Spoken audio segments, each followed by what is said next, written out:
Muy buenas noches o muy buenos días, dependiendo a la hora en que nos estés escuchando. El día de hoy te traemos una historia muy fascinante, una historia que sin duda te hará reflexionar si es que te ha pasado algo similar. El día de hoy te invito a que te quedes y escuches esta historia en tu canal, El Artífice.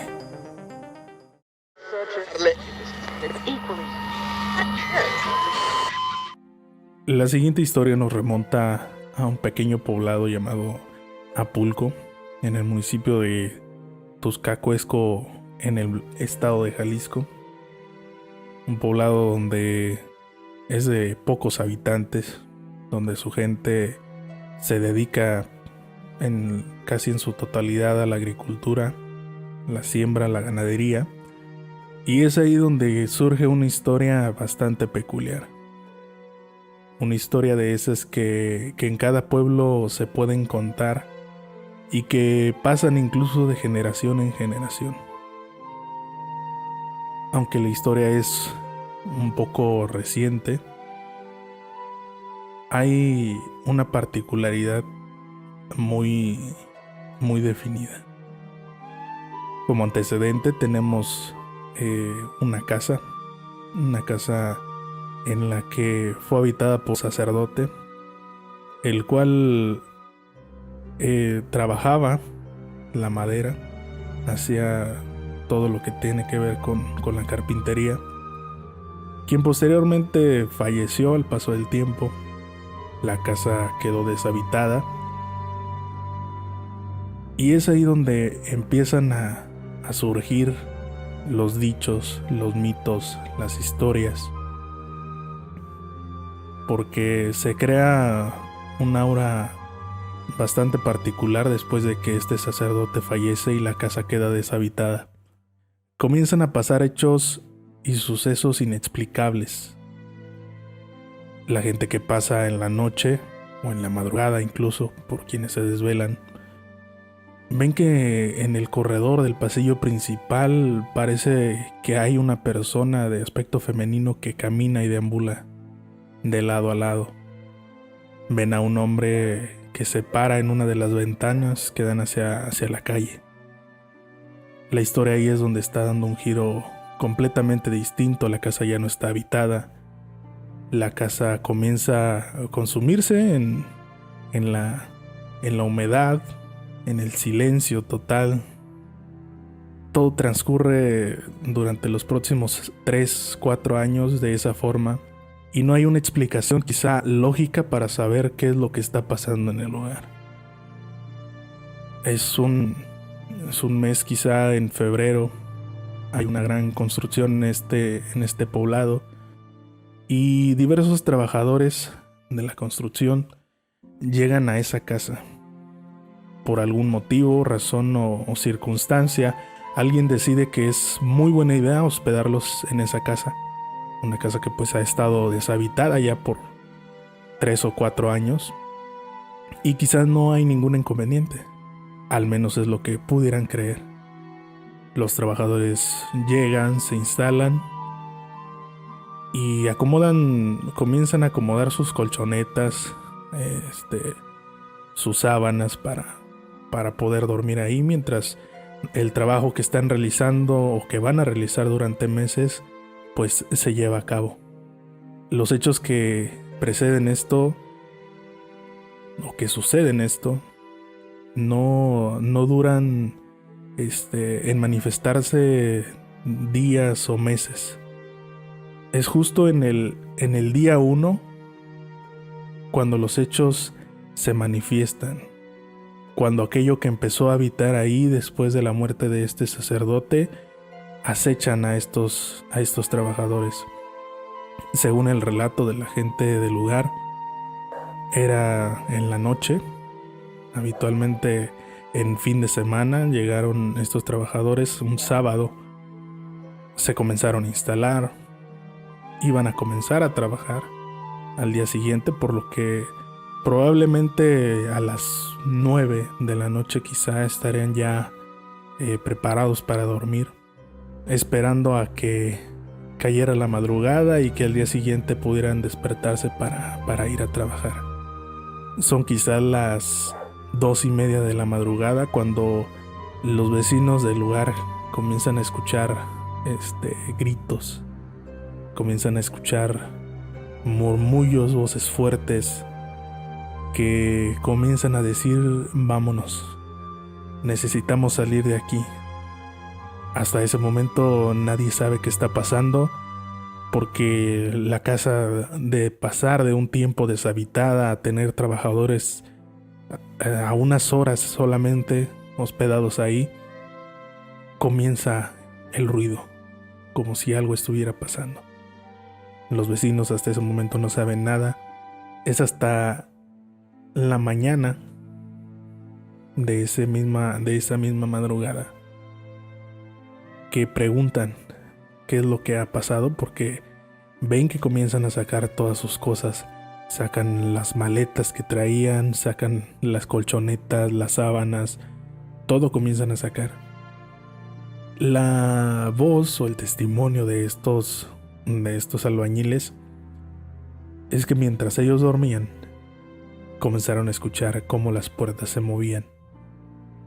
Comenzaron a escuchar pasos a través de los pasillos, sigilosos, como si apenas algo tocara el piso.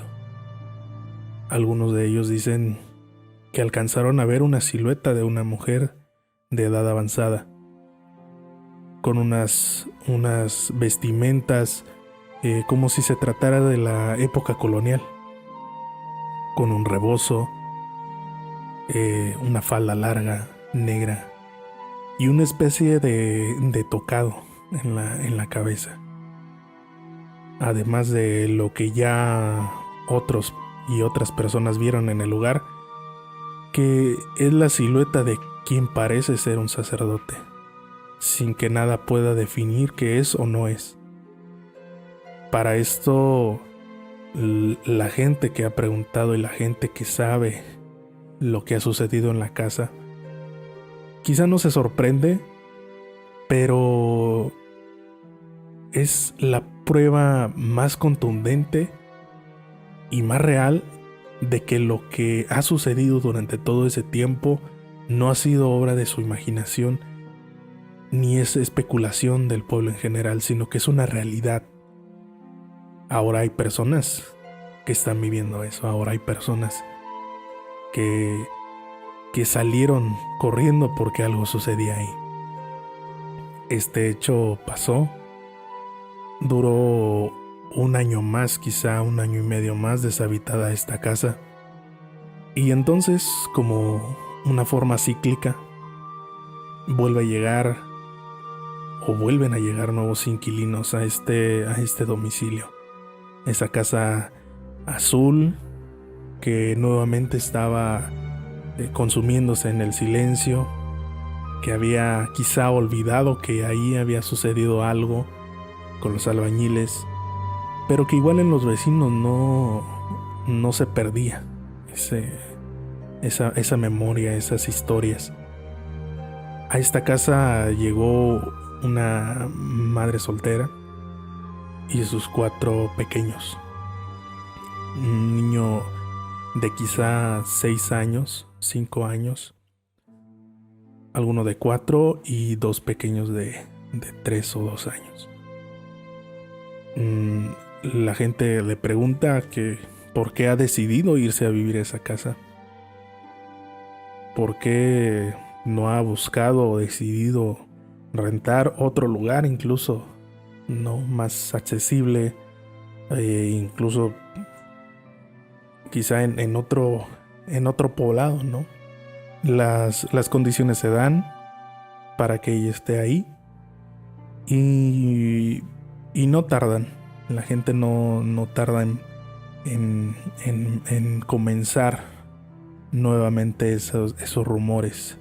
Si es que esta nueva familia que va a habitar ahí va a correr con la misma suerte que corrieron estos trabajadores, o si es que por alguna razón todo ha cesado y jamás ya se volverá a escuchar algo respecto a esto. Esta nueva familia llega, coloca sus cosas, llena la casa de sus muebles, con una esperanza de poder hacer una vida diferente en este poblado. Al parecer, los primeros días y los primeros meses no hay ninguna situación diferente a lo de una vida normal, una vida tranquila de familia, del día a día, de hacer los quehaceres cotidianos.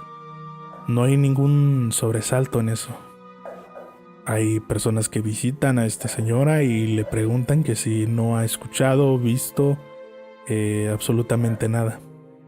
Para lo que ella responde que efectivamente no ha escuchado ni visto nada fuera de lo extraordinario o de lo ordinario.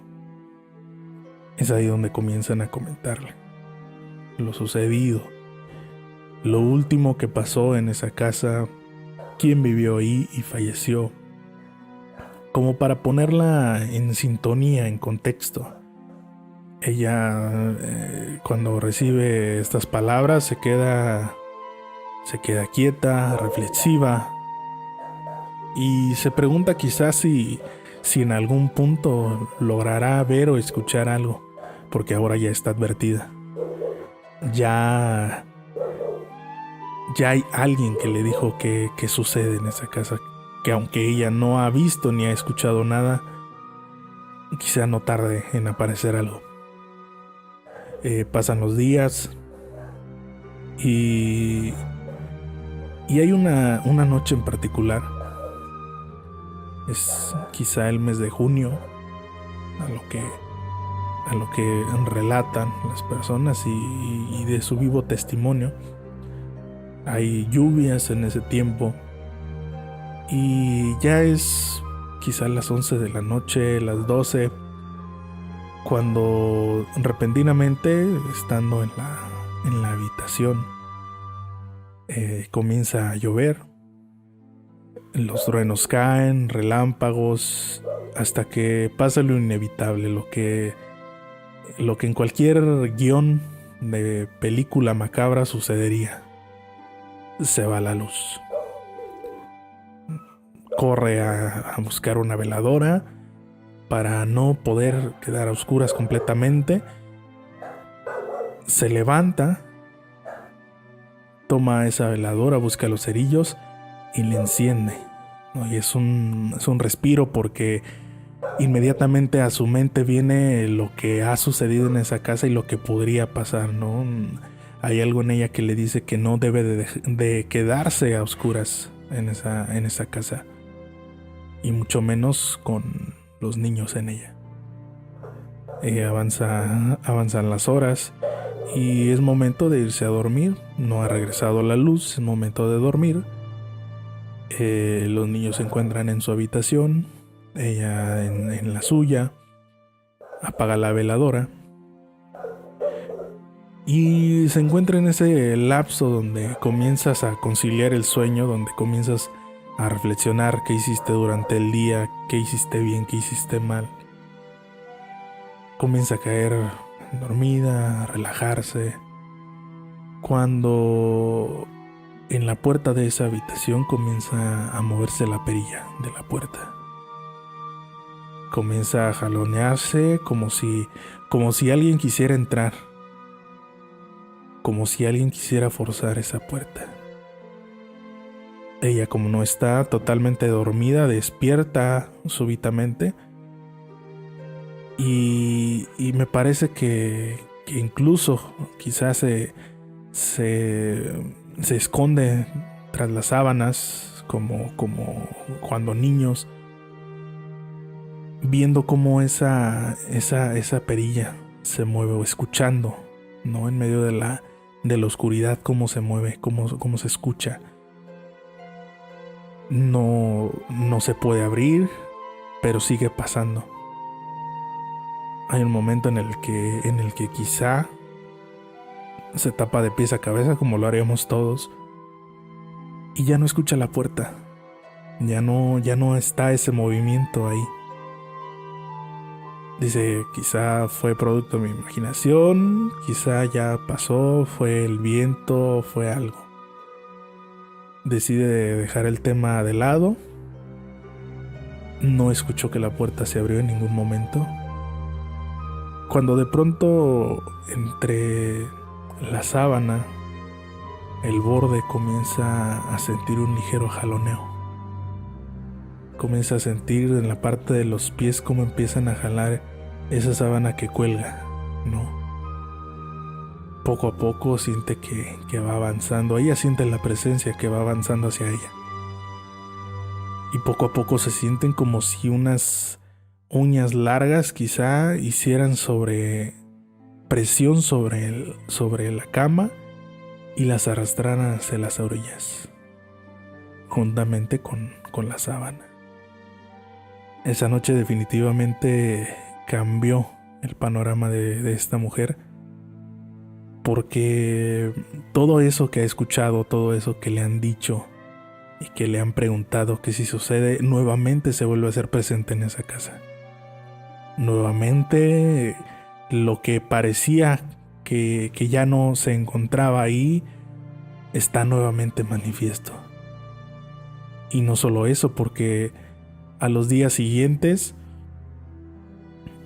quizá esperaban que hubiera comodidad de parte de ella, y en los días siguientes comienzan a suceder prácticamente los mismos hechos. Ella está cocinando y de pronto en la puerta ve a un varón con sotana parado, observándola. Ella lo alcanza a ver por el rabillo del ojo porque está cocinando, pero ella alcanza a ver la puerta y ve que alguien está ahí parado. Respira y no le toma mucha importancia. Avanza en el quehacer cotidiano, pero cuando de pronto se para frente al espejo del baño, cuando hay que asearse o lavarse la cara, tiene un miedo porque siente que alguien la va a estar observando. Siente que si ve al espejo pudiera ver quizá reflejada a esa anciana que describen, o a ese mismo hombre que incluso ya la observó cuando estaba cocinando. Se dice que hay un día en el que está jugando con los niños, porque los niños son pequeños, en ese mismo pasillo, ya en la tarde noche, que tal vez son las 7:30 de la noche, las 8, y hay una luz de la calle que alcanza a dar a ese pasillo, ¿no? Que ya se está oscureciendo. Cuando en la puerta del fondo, que da hacia ese pasillo donde ella se encuentra, hay algo que se asoma. Hay algo que la mira desde lejos y que hace entre que sale y no. En ese momento, definitivamente ella decide que ya no es momento de estar ahí. Decide que por ningún motivo se tiene por qué quedar ahí. Hay algo más que va a empezar a trascender, que va a empezar a crecer con los días, y que va quizá a llegar a algún momento en el que se encontrará frente a frente con ese ser, con ese ente, y quizá no lo va a soportar. Al cabo de un mes, quizá 2 semanas, decide que es momento mejor de mudarse de ese lugar, ¿no? Las condiciones del ambiente no dan para que ella siga ahí, en ese lugar. Ella ya para ese entonces le ha contado a muchos de sus vecinos lo que ha pasado. Ellos obviamente no se sorprenden, pero sí le reconocen, ¿no? El haberse quedado durante un buen tiempo en esa casa que corrió en una sola noche a algunos trabajadores, ¿no? Eso se lo reconocen, y ella decide que es momento de irse. Empaca todo, sube todo y dice adiós a esa casa, ¿no? Que hoy en día sigue deshabitada. Que hoy en día la maleza ha crecido, la pintura se ha carcomido, la pintura ya no es la misma. Y definitivamente el silencio, la oscuridad, la humedad y los años han pasado factura. Si han visto a alguien ahí, se cuenta ya muy poco. Ya casi ya no se platica si es que ven a alguien asomándose por esa gran ventana o recorriendo ese pasillo. De vez en cuando aparece algo o de vez en cuando alguien ha contado algo, pero ya no con esa frecuencia. No sabemos si es que está aguardando a que nuevamente alguien llegue ahí, renueve todo y nuevamente podamos ser testigos de una historia increíble y fascinante, de una historia que quizá después de muchos años se podrá volver a repetir. Quizás a lo mejor esa casa ya no existirá, pero que la entidad o la energía que ahí se acumula quizás subsista y trascienda a lo que venga en ese espacio. Y esta fue la historia que trajimos el día de hoy para todos ustedes. Esperamos que les haya gustado. Esto es su canal El Artífice. Nos vemos y nos escuchamos en el siguiente video. Hasta luego.